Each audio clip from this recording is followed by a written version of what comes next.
Un ataque de Estados Unidos a Irán provocaría una guerra regional, así lo advirtió el líder supremo iraní, quien amenaza con una respuesta firme ante la creciente presión de la administración Trump y el despliegue de buques de guerra cerca de la República Islámica. Paralelamente, funcionarios del gobierno de Teherán aseguran que se preparan para entablar conversaciones con Washington. ¿Se terminará imponiendo la guerra o la diplomacia? Arrancamos.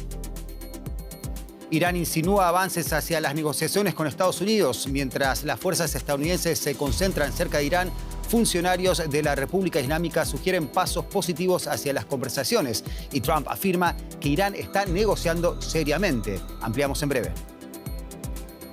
Crecen las expectativas por la reapertura del paso de Rafah entre Egipto y la Franja de Gaza, un cruce vital para el envío de ayuda humanitaria que ha permanecido cerrado desde hace más de un año y medio. Conectamos con Tel Aviv para los detalles. Y en Costa Rica, 3,7 millones de ciudadanos eligen presidente y asamblea legislativa con el debate sobre la inseguridad como telón de fondo.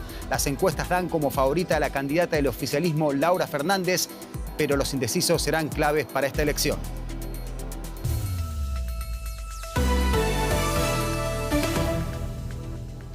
Bienvenidos a DW Noticias. Soy Leandro Fest. Gracias por elegirnos. Autoridades iraníes han asegurado que se preparan para entablar conversaciones con Estados Unidos mientras el presidente de ese país, Donald Trump, aumenta la presión para lograr un acuerdo con Teherán. Trump dijo que Teherán está negociando seriamente, lo decíamos anteriormente, después de que Estados Unidos desplegara buques de guerra cerca de la República Islámica. Se espera que las conversaciones se centren en el programa nuclear y el de misiles de Irán. Sin embargo, altas autoridades iraníes han reiterado que no negociarán con Washington bajo presión. El líder supremo iraní, el ayatolá Ali Jamenei, advirtió que si Estados Unidos inicia una guerra, esta podría desencadenar un conflicto en toda la región. Mariano Aguirre es experto en relaciones internacionales y, entre otras cosas, asesor del Centro de Paz y Seguridad de la Fundación Friedrich Ebert. Comparte pantalla en estos momentos. Señor Aguirre, por un lado, duras advertencias del líder supremo de Irán y, por otro, funcionarios iraníes que hablan de negociar con Estados Unidos. ¿Qué postura cree que se terminará imponiendo? Bueno, fundamentalmente Irán lleva ya tiempo que quiere negociar. De hecho, lo hizo hace más de 10 años atrás con el gobierno de Barack Obama para poner bajo supervisión internacional su programa nuclear. Actualmente se encuentra en una posición mucho más débil que entonces. Sus aliados en la región han sido atacados duramente, Hamas, Hezbollah, el grupo de los Hutis en Yemen, y tienen una verdadera necesidad de negociar. Se encuentran en una situación económica de boicot internacional, bloqueo, que como vemos le produce además serios levantamientos internos. O sea, hay diferentes posiciones entre los tres poderes, que es el poder del presidente, el poder del líder supremo y el poder de la Guardia Revolucionaria. Pero en última instancia yo creo que si Estados Unidos realmente quiere negociar, Irán está dispuesto. Otra cosa es que sea posible en los términos de la negociación. Ahora, en el hipotético caso de la guerra regional a la que se menciona Jamenei, probablemente se refiere a que si Estados Unidos ataca, Teherán podría responder atacando las bases estadounidenses en Oriente Medio, pero también a Israel. ¿Qué probabilidades hay de que eso ocurra?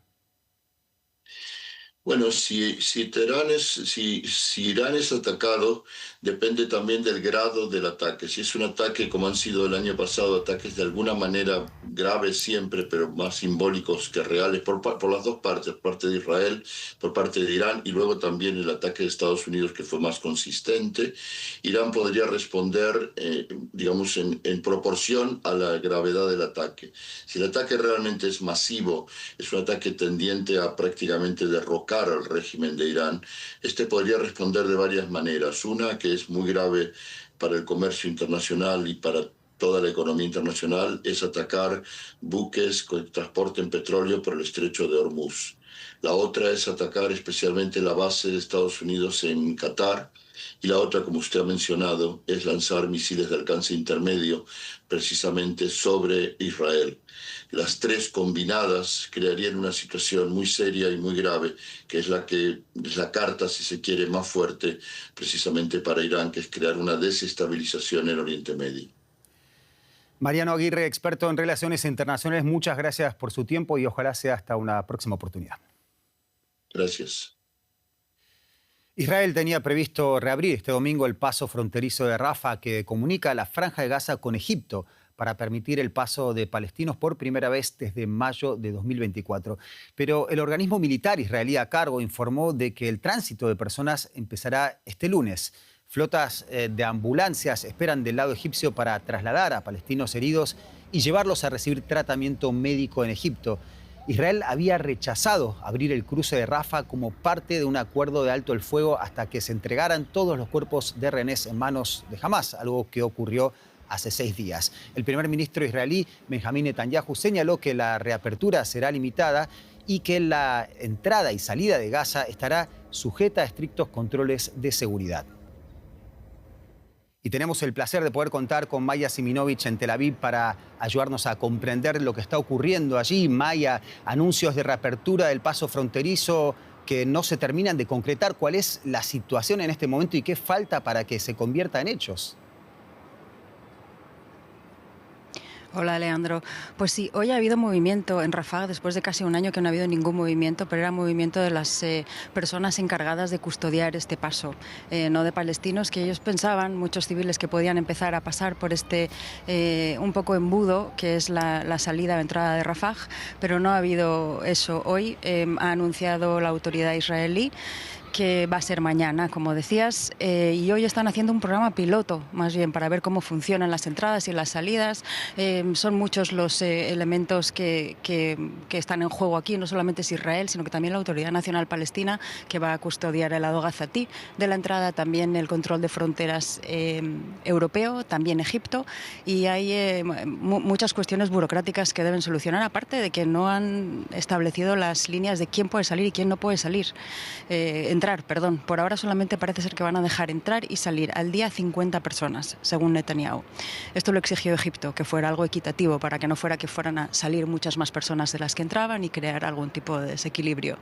Pero los requisitos se ignoran, pero se entiende que son gente la que va a salir, que necesita tratamiento médico y sus acompañantes.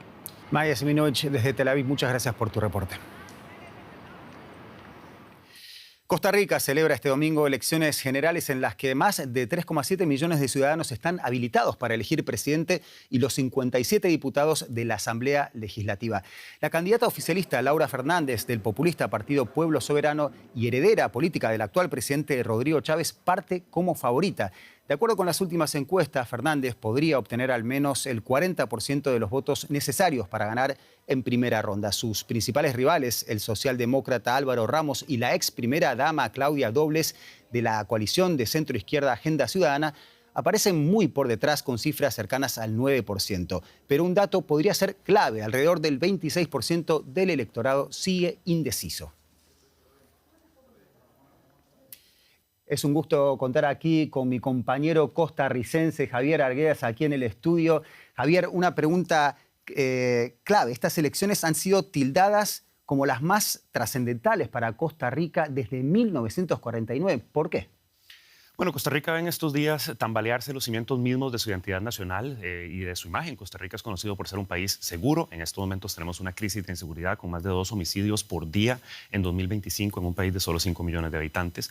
Costa Rica es considerado un país pacífico, pura vida. Tenemos un presidente disruptivo ahora que ha llevado los insultos al vocabulario del presidente de la República, que ha atacado a los otros poderes del Estado, a algunas instituciones públicas y a sus rivales políticos y a la prensa, generando enorme crispación social, pero también, eso es muy importante, capturando y captando el enorme descontento legítimo del pueblo de Costa Rica y expresándolo. Muchos dicen que les hizo abrir los ojos, que dice las cosas como son. Y finalmente Costa Rica es considerado un país democrático y algunos temen que en la papeleta también estén en juego los valores democráticos del país. De hecho, es reconocido como una de las democracias más estables del mundo. ¿Hay algún riesgo de una deriva, digamos, autoritaria en caso de que se imponga el oficialismo? Bueno, depende a quién le preguntes. La narrativa del gobierno es bastante sencilla. Nosotros no pudimos resolver los problemas de Costa Rica porque no nos dejó la Asamblea Legislativa con su politiquería, no nos dejaron los magistrados de las Cortes que están al servicio del empresariado, no nos dejaron nuestros adversarios políticos que quieren perpetuarse en el poder e imposibilitan nuestro trabajo. Pero, costarricenses, dennos 40 de 57 diputados y vamos a poder echar a andar el país con nuestros proyectos insignia, con las reformas que el país requiere. Hasta ahí todo bien, pero con 40 diputados de 57 puedes hacer otras cositas también. Se puede, por ejemplo, tomar el control de la Asamblea Legislativa sin hablar con otros partidos políticos. Se puede nombrar a magistrados que sean sirvientes del Poder Ejecutivo y del presidente o la presidenta. Y se puede echar a andar una enmienda constitucional para establecer la reelección indefinida. Todas cosas que pasaron en El Salvador. Y este gobierno ciertamente es muy amigo de Nayib Bukele, acaba de estar en Costa Rica en plena campaña política y bueno, poner la primera piedra de una megacárcel, la imagen y semejanza de la megacárcel de El Salvador. Y ahí es donde se encienden las alarmas, sobre todo de la oposición, que si bien sabemos que en El Salvador la gente está muy contenta, pues vive en un régimen autoritario y se teme que Costa Rica pueda tener el mismo destino. O sea, el riesgo de alguna manera existe. Y también hay otros riesgos que viven los ciudadanos día a día y que están relacionados de alguna manera con lo que dijiste. Es el tema de la inseguridad, que es clave en estas elecciones. ¿Hay algún candidato que tenga herramientas creíbles para abordar este tema? Bueno, combatir el narcotráfico sabemos es sumamente complicado. Las propuestas difieren en que algunas establecen el estado de excepción como posibilidad, o sea, la eliminación o la suspensión de las garantías individuales, que eso es algo que muchos dicen es peligroso. Otros abogan más por programas de prevención y de combatir también con programas sociales las causas de que la gente caiga en el narcotráfico. Pero ningún gobierno tiene o ningún partido tiene realmente la solución, ningún país lo tiene realmente. Tiene que ser una solución integral y me temo que Costa Rica no va a ser la excepción sin importar quién gane hoy. Javier, fue un gusto contar con vos en el estudio y ojalá sea hasta una próxima oportunidad. Seguimos en Venezuela, donde al menos 9 ciudadanos venezolanos fueron liberados este domingo de la tristemente célebre prisión del Helicoide en Caracas, según la ONG local Foro Penal. Entre ellos está el defensor de derechos humanos Javier Tarazona, uno de los presos políticos de mayor perfil entre los más de 1000 presos políticos que han empezado a ser liberados por el gobierno de la presidenta interina, Delcy Rodríguez.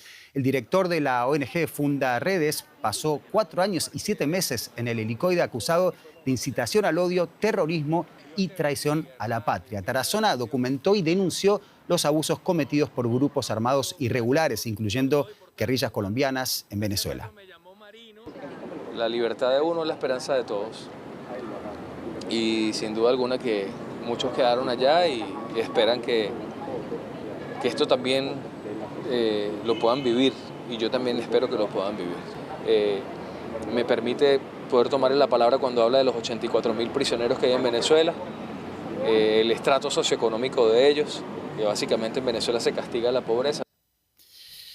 Y lo decíamos, también seguimos con Venezuela, donde el gobierno encargado acordó con el de República Dominicana reactivar los servicios consulares, así como la conexión aérea entre ambos países. En julio de 2024, Caracas rompió relaciones con la isla argumentando que ésta cuestionó el resultado de las presidenciales en las que se proclamó la victoria de Nicolás Maduro. La Cancillería venezolana indicó que en los próximos días se reactivarán los servicios consulares luego de un trabajo conjunto entre ambos países. México se comprometió este domingo a enviar alimentos y suministros esenciales a Cuba, mientras define con Estados Unidos el futuro del envío de crudo a la isla. La decisión llega en un momento de creciente tensión después de que Washington advirtiera la semana pasada que aplicará aranceles a los países que abastezcan de hidrocarburos a Cuba. La isla atraviesa una severa crisis energética agudizada tras la captura de Nicolás Maduro por parte de Washington. En este contexto, el Papa León XIV abogó por un diálogo sincero entre Washington y La Habana. Donald Trump confirmó que su gobierno estableció un diálogo con líderes cubanos. Cuba es una nación fallida, lo ha sido durante mucho tiempo, pero ya no cuenta con el apoyo de Venezuela, así que estamos en conversaciones con gente de Cuba del más alto nivel. Ya veremos qué pasa. Creo que vamos a conseguir un acuerdo con Cuba. Cuba está en mal estado, Cuba tiene un problema humanitario. El niño de 5 años, Liam Conejo Ramos, y su padre fueron liberados del centro de detención en Texas, donde permanecían retenidos desde el 22 de enero por el servicio antimigratorio conocido como ICE. La liberación se produjo luego de que un juez federal de Texas ordenara este sábado su inmediata excarcelación. Padre e hijo regresaron este domingo a la ciudad de Minneapolis, en el estado de Minnesota. La detención del menor cuando regresaba del colegio generó indignación en todo el país. Y hasta aquí llegamos, pero hay mucho más en nuestras redes sociales y eso gracias a un grupo de colegas que trabajan las 24 horas para ustedes. En nombre de ese equipo me despido hasta una nueva edición de DW Noticias.